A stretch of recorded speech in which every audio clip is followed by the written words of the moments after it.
Uh, so for potential curators, I wanted to kind of introduce you to the curation interface I've been designing. Um, the stark reality is I cannot curate everything content-wise that I would like to. So I definitely need some help. So I designed this curation interface to originally it was just going to be a tool for myself, but then I realized, this would actually be great if I evolved it further and made it accessible to the curators and stewards of the data, so that way they can go in, make edits, modifications, and kind of drive the quality of the content further up, and then it feeds into the database, and then I can focus on the system architecture rather than uh, curating the actual theological content and value, at least in this curation interface. So that way I can go work on some other stuff. And so doing this, so main center pane, just giving a quick tour. It's quick. This will probably take a good 20 minutes. Got a question right up here at the top. Then we've got the three orange ones here, which are the. My dogs are moving around in the background, so I apologize if you hear things. So I've got the three incorrect distractors here, and then a correct one here. And it's possible to go in and edit each one of these and make modifications. And then the explanation, which is the learning quality bit of the question that we want to get across to the users of the application to really deepen their knowledge and kind of dig in there. So this is all editable. And in my database, I provide kind of the unique question ID, which is the primary key, what the current status is, and that sort of thing. There's a previous and a next, and then there's also a discussion. So that way, if you want to communicate with the other curators about the question and leave it in the database for review whenever another curator comes across it in the future, that discussion comments will all be there. The discussion comments won't be visible to the public. These obviously, the question, the explanation, the three distractors, and the correct answer will be visible to the public. They won't have the public won't have access to the question ID unless they're really digging into it and then status approved. Only approved questions actually are pushed into the content for the application builds. So all the questions that are not yet reviewed kind of go through that stuff. I do have error flags that can be applied to questions. They cover architecture malformations, like if the question doesn't even match with what's going on in the explanation or anything like that. Pedagogical quality, if we can either improve the learning or the clarity, that sort of stuff, and kind of just a whole number of different ones there. So you can apply those flags by just applying the error flag here, or if you wanted to double check the info there. Notes, this notes section, Luke, not right now, buddy. Calm it down, please. You guys have been playing for hours. Relax. So we've got the notes section here, which saved automatically. This is just notes for kind of keeping things within the system, or kind of just a personal note for yourself. Next time you look at the question, it'll load up the note here. And then there's a public facing note, which I'll show at the end here. I'll kind of stitch together a quick recording of what it looks like in the app with a public facing note. So that way, when someone is going through and they're studying questions, if they want to have some follow up, or if they want to see what a curator thought about the question, they can click on the curator's icon and it will apply to that. Right here is the decision. How I'm designing it right now, because I don't have a curator other than myself, is there's three curators, and all the stuff there is obviously not active. But then there's also the one for myself, which is I'm just the scribe, just writing the stuff. I don't have any limits set to myself. Curators will have limits on the amount of questions that they can curate and approve, but there is no limit on the number that can be rejected. And you can still go through and actually analyze every single question, not only in the public facing application, but also the questions and other content that are being developed and pulled into the system upcoming. So more on that later. But then when you get to the point where you want to accept or approve, or you can even reject a question if it's completely bad and you don't want to see it again, or if it just needs to be completely analyzed by the scribe, which is me, or you can pass and not even really worry about it. I set it up so it kind of is a signature button, so you have to click your own user, and it reminds the scribe, but it'll have your sigil here that you select when you sign up as a curator, and it'll have your name here and kind of treat it as a signature. Once you click that, then you can either approve the question or you can reject it. You can still pass, and if you want to unsign, then it disables the buttons, so you can't click those, but you can still pass. So that's the center pane and the right pane. Now the tons of data portion on the left is the default is a verse reference. For this question, it's referencing Genesis 1:4. So it provides the actual verse reference there. You can change the translation based on what I have in the database, which I'll likely expand this in the future, but right now it's only open source translations. There's also, I've gone ahead and programmed in cross-references. So Genesis 1:4 can cross-reference with Isaiah 5:20, woe unto them, and again, you can change the translations here. And then it also has cross-references with Ephesians 5:8 through 5:11. So from there, you might be wondering, well, how can I easily navigate through the questions? And that's where this navigation pane comes in. In the navigation pane, you can actually see, and it's set up as a navigation tree. So we have Genesis here and tags. So you can see all the approved, pending, rejected questions. And that's what this header is stating here with these are pending with the hourglass. The check marks are the approved ones. I've gone through and kind of tested out the system to approve some questions.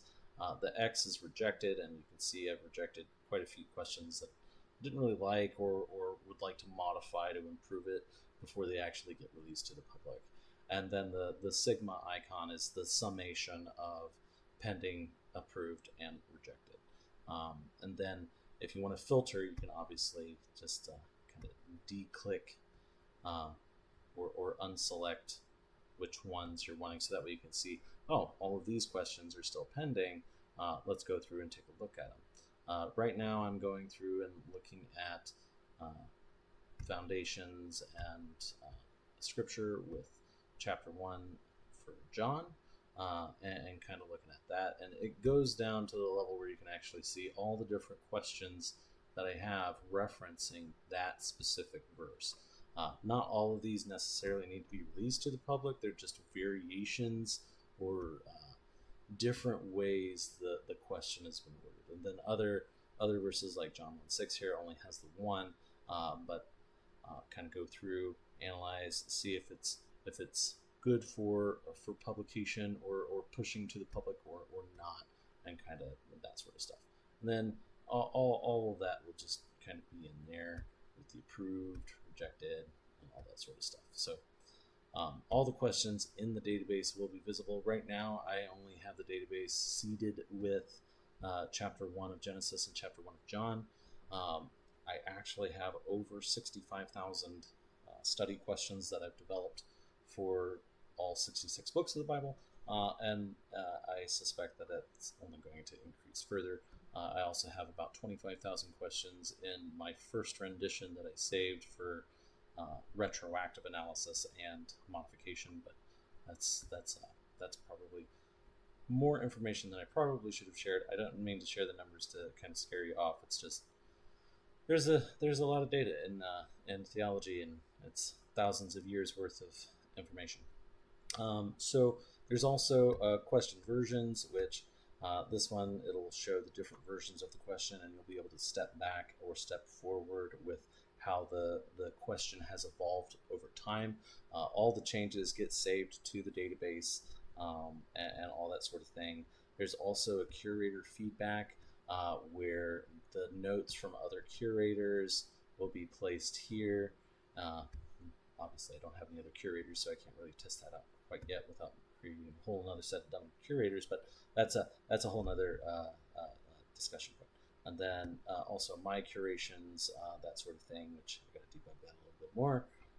And then if there's for some reason we need to dig further into a question, I have the actual database architecture fields, so that way if for one question it's something's way off, I may ask you to say, hey, can you at least give me the question ID, and then I'll be able to go through and kind of look at it. But if you're curious, you're able to kind of look through how I've structured at least this verse table for this question data. And then there's also a session history, so that way you can kind of see in this one session which questions have you modified or edited, approved, rejected, passed on, and all that will be kept right here. There is an audit trail that gets logged into the database, so that way if for some reason there's an error, and the audit trail is more for me debugging the server communication. Server communication just lets you know when something has been posted or not posted. So if you feel like, hey, I thought I already edited this question, why didn't it take? And if you look at server communication, it says, oh yeah, it did not post to server. That's an easy way to kind of look at it. Similarly, the audit trail, it'll get logged and sent to the system, and that helps me if for some reason your approvals or rejections aren't taking into the system, I can then go back and do a little bit of a deep dive to figure out, okay, what's wrong with the code and what do I need to change. So that's the curation interface. The other thing I wanted to show was this public facing note and how it kind of looks in the app, so that way future curators can see, okay, this is pretty cool, what do I get out of it? So let me show how it would display in the app. So I'll end my desktop video here and go do that recording. Thank you. All right, so I wanted to show kind of how curators' information end up in the actual public-facing app. So curators will, I'm going to attach this video, I think, to the tail end of the other one. But so there's a few places where it will show up. So this is to encourage curators that it's not just them coming in and curating question data that I created. It's more, it'll actually be shown out. So looking at an example here, you can see right here there's an icon down on the performance question when individuals are going through and taking a study session and going through and reading. They can click on it and they can see, this dude, he's a curator, and on January 5th he said many other mythologies, yada yada yada. And then that way you can kind of see and leave a note on that study question for individuals to know even more than just the explanation and blob and all that sort of stuff, but also provide a little bit deeper context from your perspective. So that's in there. And then also if individuals are really curious and they want to dig into all of that kind of further, I'll go in here. You can see there's this icon here on the card, and you can see down here there's the curator notes, when the curation note occurred and what the note is, and it's shown in the per question just to add more context. So it will show this in the question details in the database, in the study session screen, and then additionally, so individuals can know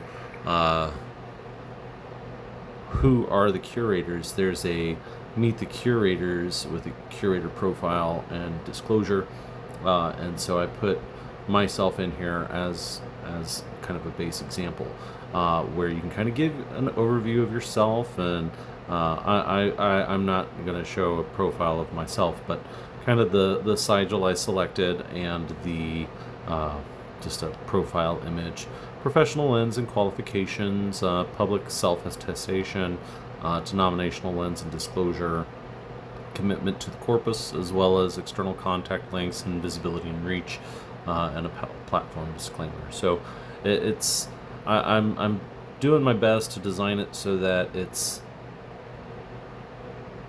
beneficial for curators to also kind of establish themselves within the platform, as well as to promote themselves and their knowledge base, and show their analysis of different theological content. So yeah, that's how it shows up in the application. This is the public-facing end of that curation interface, and I hope you enjoyed the video. This was actually a really short one, and my dogs are taking a nap, so fantastic. Have a good rest of your day.